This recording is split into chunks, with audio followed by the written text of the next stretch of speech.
Bonsoir. Oui, je viens de la Côte d'Azur. Je travaille dans l'équipe Pion de INRIA Sophia Antipolis. Et je voudrais d'abord remercier les organisateurs pour cette invitation à présenter dans cet événement très prestigieux. Et dans mon exposé, je voudrais vous montrer le travail qu'on fait dans l'équipe Pion, moi et mes collaborateurs, autour de l'utilisation de l'apprentissage de la statistique pour l'analyse et la compréhension des maladies neurodégénératives, notamment la maladie d'Alzheimer. Et j'aime bien toujours présenter les problèmes en montrant cette série d'autoportraits faits par cette peintre américaine qui, je pense, donne une vision très frappante en fait, de qu'est-ce que c'est une maladie neurodégénérative, qu'est-ce que c'est l'effet en fait, dans la vie d'une personne. Et aujourd'hui, maladies comme la maladie d'Alzheimer, ils ont un coût très très cher à niveau humain pour les patients, pas seulement pour les patients, pour les familles, et pour la société entière. Et c'est un coût humain, mais c'est aussi un coût sociétal. Et il va augmenter de plus en plus. Il y a des projections qui montrent que ce sera presque insoutenable d'ici à 20 ans. Et c'est pour ça qu'il y a beaucoup de recherches autour de problèmes de maladies neurodégénératives. Et grâce aux efforts des chercheurs, cliniciens, biologistes, maintenant, on a des connaissances importantes sur la maladie neurodégénérative. On sait qu'il se déroule sur un temps que ça peut durer jusqu'à 30 ans et sont caractérisés par des changements à différents niveaux. À niveau biochimique, à niveau fonctionnel et à niveau aussi de la structure du cerveau. Et chaque changement, en fait, il caractérise une étape précise de la maladie, de la normalité. On développe des troubles cognitifs légers et après, on passe par le diagnostic pour la démence. À côté de ça, aujourd'hui, on connaît qu'il y a beaucoup plus de facteurs en fait, qui jouent un rôle primaire dans la maladie. Par exemple, facteurs génétiques, facteurs vasculaires, facteurs aussi style de vie, sociodémographique. Et jusqu'à maintenant, les chercheurs sont en train de se plonger dans le monde, par exemple, du bactéries, du microbiome. Et ils ont montré qu'il y a aussi des associations avec les troubles de mémoire. Alors, vous pouvez comprendre en fait la complexité de ces problèmes. Le point, c'est qu'on est en train de parler de données assez complexes, très différentes, qui viennent de domaines complètement différents. Et aujourd'hui, on n'est pas capable de faire un lien en fait, entre tout ce que vous voyez là-bas. Et c'est aussi pour cette raison que, pour ce qui concerne les soins des maladies neurodégénératives, aujourd'hui, on n'a pas un médicament. Et on n'a même pas une façon efficace de ralentir l'évolution de la maladie. Et tout ça, ça pose un problème énorme. Et c'est là où je pense que la science des données, mais pas seulement moi, mais la recherche, dont je fais partie, où la science des données peut jouer un rôle primaire, en fait, parce que la science des données, ils nous fournissent des outils très puissants pour formaliser des hypothèses ou pour créer de nouvelles hypothèses, sous la forme de modèles. Et après, grâce à ces modèles, on peut interroger en fait, le monde autour de nous, qui prend la forme des données. Et grâce à cette interrogation, on peut chercher de répondre à des questions importantes de la médecine d'aujourd'hui. Et dans le contexte des maladies neurodégénératives, les questions sont comment on fait en fait, pour améliorer notre compréhension de la maladie. Par exemple, pour mettre ensemble tout ce genre d'informations, ces données qui sont très complexes et très différentes. Et aussi, comment on peut caractériser l'évolution d'une maladie au cours du temps. Alors, l'évolution de toutes ces informations pour représenter cette évolution pathologique, que ça peut être très utile en fait, pour faire un diagnostic, pour le suivi et aussi pour les essais cliniques. Et c'est autour de ces questions-là auxquelles on est en train de travailler aujourd'hui. Et dans cet exposé, je voudrais vous montrer des contributions, des travaux qu'ils ont fait pour répondre dans le spécifique à ces 3 questions ici. Alors, comment mélanger, comment intégrer des données hétérogènes, comment intégrer une composante temporelle dans la modélisation, et aussi comment utiliser l'apprentissage en fait, pour améliorer notre compréhension sur la biologie de la maladie. Alors, commençons pour la première question. Quand on parle de données hétérogènes, on peut imaginer imagerie, on a vu aujourd'hui différents types d'imagerie médicale qui nous donnent différentes informations sur, par exemple, la structure, la forme du cerveau, mais aussi, on a aussi données cliniques, on a données biologiques. Et vous pouvez imaginer, chaque type de données est caractérisé par dimensionnalité différente, complexité, variabilité spécifique. Ce qu'on voudrait faire, c'est faire un lien en fait, entre tous ces types de données et comprendre qu'est-ce que c'est la relation. Ça, c'est très complexe. En statistique, une forme d'attaquer ces problèmes, c'est par ce qu'on appelle un modèle à variable latente. Alors, on fait l'hypothèse que toutes ces données sont liées, en fait, par une variable, une représentation de le statut du patient, une représentation latente, dans laquelle on peut faire des hypothèses, par exemple, d'interprétabilité. On peut faire l'hypothèse que ce soit dimensionnalité très réduite. Et après, on cherche en fait la représentation latente la meilleure pour lier ensemble toutes ces données par ce qu'on appelle décodage. Alors, on veut maximiser la probabilité d'observer les données en sachant cette condition latente du patient. Alors, le but, c'est de faire de l'inférence, de comprendre, de modéliser cette représentation latente. Et comme on le fait, c'est aussi en statistique, on peut le faire par les données eux-mêmes. Ça veut dire que en sachant un type de données, par exemple l'imagerie structurelle, on veut récupérer en fait la représentation latente en sachant cette information. Et on peut faire le même exercice en utilisant des types d'informations différentes. Et chaque modalité, il nous va donner en fait une vision différente de cette représentation latente. Mais de façon ultime, ce qu'on voudrait faire, c'est imposer que toutes ces représentations, ils sont le plus proches possible à une cible, ça veut dire en posteriori, de cet état latent en connaissant toutes les données eux-mêmes. Alors le problème, c'est de résoudre ce problème d'inférence. Et ce qu'on a proposé de faire, c'est d'imposer une contrainte sur cette représentation latente. On impose que chaque représentation latente, en sachant un type de données différents, ce soit le plus proche possible en termes de théorie de l'information à une distribution cible, cette posteriori. Et ce qu'on peut montrer, c'est que tout ça amène à un schéma d'inférence qui est très joli et aussi au niveau computationnel, c'est très efficace, qui prend la forme de l'optimisation de cette fonctionnelle, dans laquelle on reconnaît des éléments très intéressants.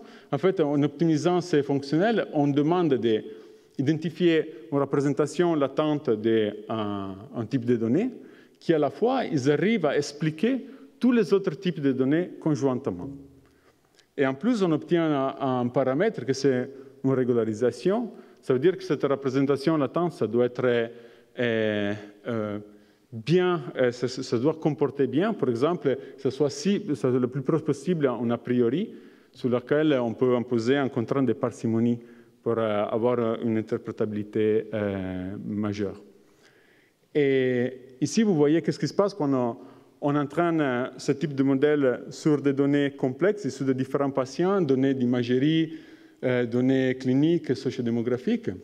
Et vous voyez à gauche la représentation latente qu'on apprend.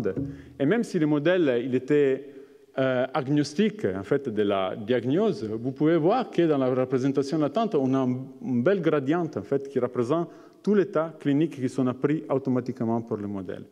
Et vous voyez aussi que cette représentation il est consistante même sur des données qui n'ont pas été utilisées pour l'entraînement. C'est des données indépendantes. Et grâce à cette représentation, on amène à une bonne prédiction en fait, des états cliniques. Toujours, cette information n'était pas utilisée pour l'entraînement. Mais aussi, car le modèle est génératif, on peut explorer en fait, cette représentation latente pour générer, par exemple, des cartes d'abnormalité associées au modèle, que le modèle a appris. Et ça, c'est une possibilité très importante pour ce type de modèle, parce que ça nous permet d'interpréter en fait ce qui a été appris par les modèles, et aussi le fait que les modalités sont traitées de façon indépendante avec ces contraintes, ça nous permet aussi de gérer en fait des données manquantes et de générer aussi des données quand les données sont manquantes. Alors ça peut être une étude très prometteuse, soit pour la clinique, mais aussi pour faire des simulations, par exemple pour simuler des jeux de données dans les essais cliniques. En s'appuyant sur des méthodologies proches à ce que je vous montrais, toujours modèle à variable latente, on a aussi montré qu'on peut monter à l'échelle et modéliser conjointement des données de l'imagerie, notamment mesures de l'atrophie corticale et subcorticale, avec, modéliser conjointement avec les variations génétiques sur le génome entier, mesurées, quantifiées par les variantes génétiques. Et on est arrivé à identifier un profil de l'atrophie spécifique pour la maladie d'Alzheimer avec les régions génomiques associées à ces profils.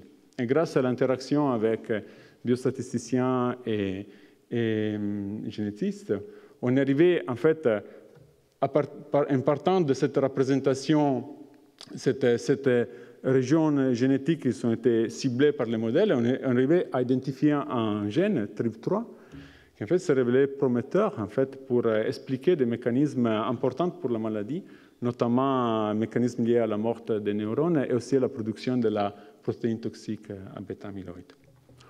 Donc, sur cette première partie, les modèles à variables latentes sont des outils très utiles et très puissants en fait, pour mélanger des informations complexes et hétérogènes, mais on doit toujours faire attention parce qu'on entraîne, au moins dans ces cas-là, de travailler avec des données à très forte dimension et normalement la taille des échantillons est toujours faible. Donc, il faut des hypothèses, il faut des contraintes, comme je vous montrais, pour assurer que les méthodes passent à l'échelle, que ce soit flexible et surtout interprétable. Et surtout, ce que je pense, c'est que dans ce contexte-là, la collaboration avec les cliniciens et avec les biologistes soit fondamentale pour garantir l'interprétabilité et la généralisation de ce qu'on trouve par apprentissage. Donc, on a vu comment intégrer des données hétérogènes, mais ici, je n'ai pas encore traité le problème d'intégrer une composante temporelle, parce que ces données, beaucoup de fois, elles sont en train de changer dans le temps. Et dans ces figures, on voit le paradigme dans lequel on se doit confronter quand on travaille dans cette thématique. C'est qu'à gauche, on voit des modèles hypothétiques que j'ai montrés tout à l'heure, qui sont des modèles dessinés à la main presque par des cliniciens sur la base de leur expérience. Mais en réalité, quand on travaille avec les données, on a affaire avec la situation que vous voyez à gauche. Ça veut dire les spaghetti plots. Ça veut dire que dans nos essais cliniques, on a différentes mesures pour différents marqueurs, différents sujets, une très forte variabilité dans les temps, une forte variabilité entre les différents sujets, et surtout une échelle du temps qui est très limitée. C'est normalement l'échelle du temps de l'étude clinique. Ça veut dire quelques années au maximum, mais jamais 30 ans, oh, pas encore. Et surtout, cette échelle du temps, ce n'est pas du tout lié, ou pas lié directement à l'échelle du temps des changements de la maladie. Ce qu'on voudrait faire, c'est établir un lien entre ce qu'on voit à gauche et le modèle hypothétique à droite. Ça, c'est pour identifier de façon unique, en fait, l'état d'un patient par rapport à une progression de la maladie, et aussi pour, par exemple, dans les essais cliniques, quantifier une évolution pathologique par rapport à une évolution normale. Une façon d'attaquer ces problèmes, c'est important de ce qu'on appelle ces spaghetti plots, différentes mesures au cours du temps pour de différents patients. On peut faire des hypothèses, en fait, sur la progression pathologique de quelles ces données ont été issues. Par exemple, on peut faire l'hypothèse que la pathologie, ce soit une progression qui évolue de façon lisse dans le temps, lentement, ça c'est raisonnable. Une autre hypothèse importante, c'est par exemple, on peut imaginer que la pathologie neurodégénérative, c'est une chose qui change, qui varie de l'état normal au état pathologique, et sans la possibilité de revenir arrière. En termes mathématiques, c'est un processus monotone. Et avec cette hypothèse, on peut identifier une transformation de l'espace de mesure, par exemple une transformation de l'échelle du temps, pour en fait identifier la meilleure disposition des observations des sujets un par rapport à l'autre, pour identifier cette progression avec les contraintes qu'on a imposées. Et une fois qu'on a fité ce modèle, on peut aller interpréter les paramètres du modèle, par exemple les paramètres de transformation temporelle associés à chaque sujet, pour identifier, par exemple, l'état pathologique associé à chaque patient. Et ce que vous voyez ici, c'est un peu ce genre de modèle en pratique. Vous voyez que l'échelle du TANF, l'as des X de chaque marqueur ici, il est en train de changer pour en fait satisfaire cette contrainte que je vous montrais, je vous dis tout à l'heure, pour obtenir ces progressions monotoniques qui donnent une description de l'évolution dans le TANF des biomarqueurs. Et on propose d'attaquer ces problèmes par modélisation à effets aléatoires, dans lesquels l'effet fixe, les lignes noires que vous voyez, on les paramétrise par des processus gaussiens, qui sont juste une façon d'interpoler des données très flexibles, et aussi qui nous permettent d'obtenir une quantification de l'incertitude des mesures, et dans lesquels on impose un contrat de monotonicité, et en plus on inclut cette reparamétrisation du temps. Et alors, ce genre d'approche ici font déjà partie un peu de l'état de l'art dans cette problématique. Et si vous voyez, par exemple, qu'est-ce qui se passe quand on applique ces modèles sur des données différentes, de la métabolisme, amyloïde, cognition, volume de cerveau, sur une cohorte de quelques centaines de sujets, dans lequel le temps observationnel, c'est 5 ans, mais vous voyez que les modèles, ils arrivent à identifier de différentes trajectoires qui, cette fois, après l'optimisation, selon les modèles, ils évoluent sur une échelle temporelle de presque 20 ans. Et on peut apprécier en fait les différentes dynamiques d'évolution et aussi les différentes variabilités associées à différents biomarqueurs. Ça, c'est une information très importante et très interprétable, en fait, pour laquelle les cliniciens, en fait, ils apprécient beaucoup.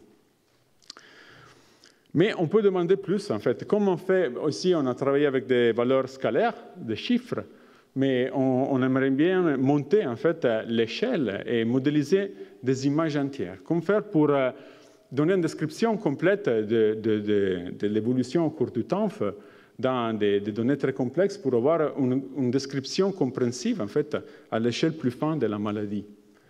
Et on propose d'attaquer ces problèmes par une décomposition des matrices, une factorisation. On fait l'hypothèse que notre images sont représentées par des matrices à très grande dimension, la dimension des données d'imagerie pour les individus, et on cherche de factoriser ces données complexes comme une composition en fait de sources temporelles, toujours notre Gaussian processus gaussien monotonique, chacun qui module des régions spécifiques qu'il faut prendre aussi. Et on a toujours notre contrainte de parcimonie pour identifier des régions cibles uniques associées à chaque progression. Et vous pouvez imaginer que le nombre de dimensions et le nombre de paramètres dans ces problèmes, c'est assez grand, mais on peut montrer qu'on arrive à attaquer ces problèmes de façon très efficace grâce à toutes les astuces des inférences stochastiques variationnelles. Et on peut obtenir des représentations comme ça, dans lesquelles on décompose, en fait, toujours avec ces reparamétrisations du temps, on identifie de différentes dynamiques, chacun avec ses propres régions associées qu'on apprend. Ça, c'est tout appris de façon aveugle. On a seulement ces contraintes de monotonie sur les trajectoires. Et ça permet une belle interprétation, en fait, d'un processus assez complexe comme l'évolution de la neurodégénération. Et avec ce type de modèle-là, on peut identifier en fait, une évolution sur différentes modalités qui expliquent l'évolution de la maladie dans tous ces aspects, en fait, la structure, la déposition des protéines toxiques, amyloïdes, tau, et le métabolisme. Toujours en partant des données qui sont définies sur un axe temporel très court, en fait. Mais ici, on arrive à récupérer une progression qui décrit toute l'évolution naturelle, en fait, de la pathologie, sur 20 ans. Et une fois qu'on a un modèle comme ça, on peut, par exemple, l'utiliser comme une référence statistique pour l'interroger. Si on voit un patient avec ses propres images, on peut se poser la question où se trouve le patient avec ces images par rapport à l'évolution du modèle. Et on peut estimer, en fait, l'instant temporel plus probable. Et si vous voyez, on a fait cet exercice sur une cohorte complètement indépendante du modèle. C'est la cohorte de l'hôpital de la mémoire de Genève. Alors, c'est des sujets acquis même avec des scanners complètement différents de ceux qui ont été utilisés pour les données d'entraînement. Et vous voyez que la prédiction qu'on obtient en termes de TANF corrèle très, très fortement en fait, avec la diagnostic. Donc, ce genre de modèle, ça peut fournir un support très important pour l'aide à diagnostic automatisé, pour mettre ensemble des informations très complexes et très haute dimension. Et tout ça, j'ai fait juste une petite publicité. On est en train de mettre à disposition en fait, ces modèles dans le site que vous voyez, et dans lequel vous pourrez utiliser cet algorithme sur votre propre donnée et recevoir directement les résultats chez vous, chez votre boîte email. Et de plus en plus, on mettra notre outil en ligne à disposition. Et pour conclure, la dernière question que je voudrais vous présenter, ça concerne le fait que ce que vous avez vu jusqu'à maintenant sont des modèles descriptifs ou prédictifs. Mais ils nous disent très peu, en fait, sur qu'est-ce que c'est la dynamique biologique, pathologique de l'évolution d'une maladie. Et ça, c'est un point très important, très fondamental, parce que de plus en plus, les chercheurs sont en train d'expliquer la neurodégénération comme des protéinopathies, le même niveau, similairement à ce qui se passe dans les maladies à prions. Ça veut dire que chaque maladie neurodégénérative peut être caractérisée par une diffusion en fait, des protéines toxiques par rapport à l'architecture du cerveau. Le problème, c'est ce genre des hypothèses, pour l'instant, ils n'ont pas encore été testées complètement sur les humains, parce que ce type de dynamiques ils sont très complexes à modéliser. Et aussi, vérifier ça par analyse des images, c'est toujours très complexe, très dur. Alors, pour commencer à répondre à cette réponse, à cette question, on a proposé toujours de s'appuyer sur notre modèle par processus gaussien, mais cette fois, on remplace les contraintes de monotonie avec un contrainte plus complexe, un contrainte qui ça répond à un système dynamique. En fait, on veut identifier une progression qui est plus proche, qui nous permet d'expliquer un phénomène dynamique, par exemple l'accumulation de protéines dans chaque région cérébrale. Et quand on arrive à un niveau critique, cette accumulation génère une propagation en fait, des protéines d'une région cérébrale à l'autre. Tout ça, ça peut être exprimé par un système dynamique dans lequel l'inconnu, ce n'est pas seulement la progression, mais c'est aussi les coefficients du système dynamique. Par exemple, les coefficients d'échange entre une région et l'autre. Et récemment, on a proposé toute une théorie, en fait, pour apprendre les systèmes dynamiques eux-mêmes par les données, toujours en s'appuyant sur la régression par processus gaussien, et dans lequel on cherche à la fois d'interpoler les données et apprendre les coefficients du système dynamique. Et ici, on a appliqué ce genre d'approche à les données de TEP, donc à la modélisation de l'accumulation de la protéine amyloïde, toujours en tenant en compte de ce problème de reparamétrisation du temps. Ici, vous voyez, une fois qu'on a pris le modèle dynamique, par exemple, on peut l'intégrer et montrer en fait les dynamiques des changements, par exemple, des niveaux de cette protéine, des accumulations, des uptake, des traceurs de la protéine dans différentes régions du cerveau. Alors, on peut obtenir ces visualisations de flux entre différentes régions. On peut montrer comment ils évoluent dans le temps sur des régions cibles.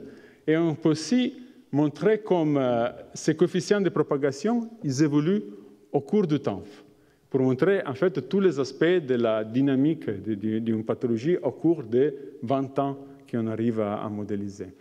Ça, je trouve, c'est très intéressant et plutôt nouveau en fait.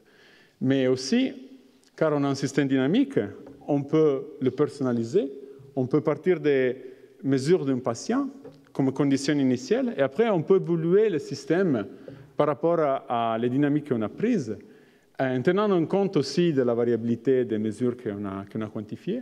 Et vous voyez ici, par exemple, un patient spécifique, on peut évaluer le système et on arrive à modéliser cette progression d'accumulation de la pathologie sur tout le cerveau. Et on montre aussi que cette prédiction dans le futur, ils sont assez proches en fait, à ce qu'on observe dans la réalité. Donc, aujourd'hui, on a des méthodologies pour estimer la progression naturelle de la pathologie à partir des données cliniques, donc des données très courtes. Et ça, je trouve, c'est très prometteur. C'est un exemple de comme l'apprentissage statistique. Dans les cas où on n'a pas de gros échantillons et les données sont complexes, il a un gros bénéfice quand on injecte de l'information, on met des contraintes. Et les contraintes ici, par exemple, sont la monotonie ou sont le système dynamique. Alors, dans ces cas-là, on a besoin, en fait, d'intervenir. On ne peut pas se baser sur des approches d'apprentissage pures. Et tous ces modèles-là, je pense qu'ils vont représenter de plus en plus des outils très importants et très utiles pour les cliniciens comme outils quantitatifs pour le diagnostic et pour le suivi dans les essais cliniques. Et donc, pour conclure, j'espère de vous avoir convaincu que la science des données, c'est une discipline très fascinante et très utile pour faire un lien entre des autres disciplines parfois très distantes entre eux, de l'informatique jusqu'à la médecine, à la biologie. Et de plus en plus, en fait, les potentiels de ces méthodes ils vont être importants grâce à des efforts de mise à disposition de grandes bases de données, tout ça, même si ça va donner des autres problèmes au niveau de éthique, anonymisation, sécurité des données, mais ça c'est autre chose. Et pour conclure, je voudrais remercier tous les collègues qui ont contribué à tout ce que je vous montrais dans cette présentation. Et je vous remercie pour votre attention.